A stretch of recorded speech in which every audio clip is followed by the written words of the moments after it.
पहला यूहन्ना अध्याय 5 वाक्य 4 में लिखा है, क्योंकि जो कुछ परमेश्वर से उत्पन्न हुआ है वह संसार पर जय प्राप्त करता है, और वह विजय जिससे संसार पर जय प्राप्त होती है हमारा विश्वास है।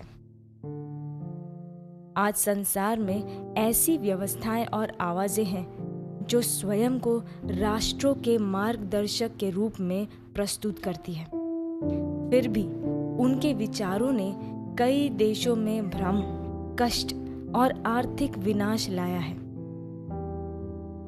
ये ऐसे संगठन हैं जिन्होंने समाधान देने का दावा किया, लेकिन इसके बजाय नेताओं को गुमराह किया, अर्थव्यवस्थाओं को कमजोर किया और राष्ट्रों को अनावश्यक ऋणों में धकेल दिया।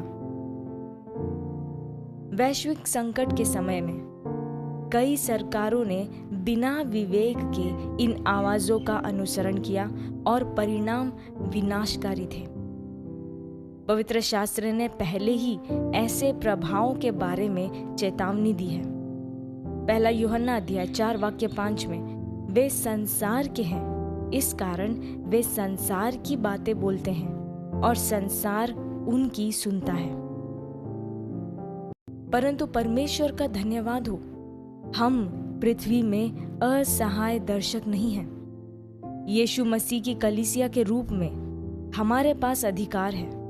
हम शासन करते हैं और चीजों को बदलते हैं। प्रार्थना और अपने विश्वास के प्रयोग के द्वारा हम अंधकार की योजनाओं को नष्ट कर सकते हैं।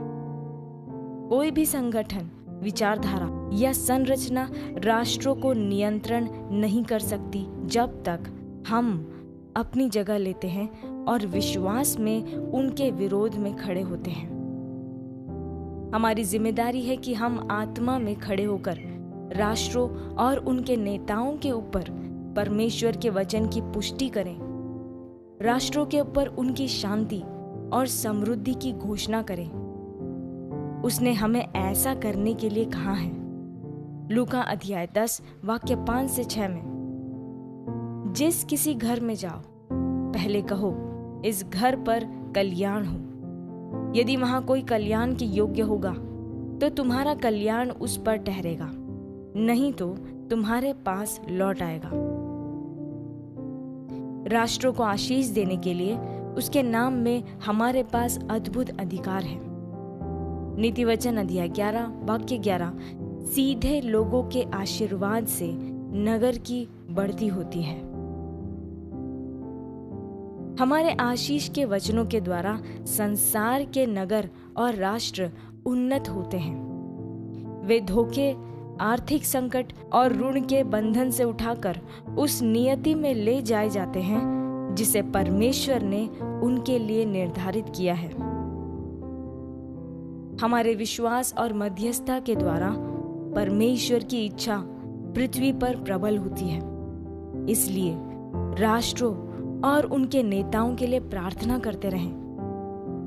ऐसा करते समय अंधकार की शक्तियां और उनकी योजनाएं दबा दी जाएंगी और सत्यनिष्ठा राष्ट्रों में स्थापित होगी।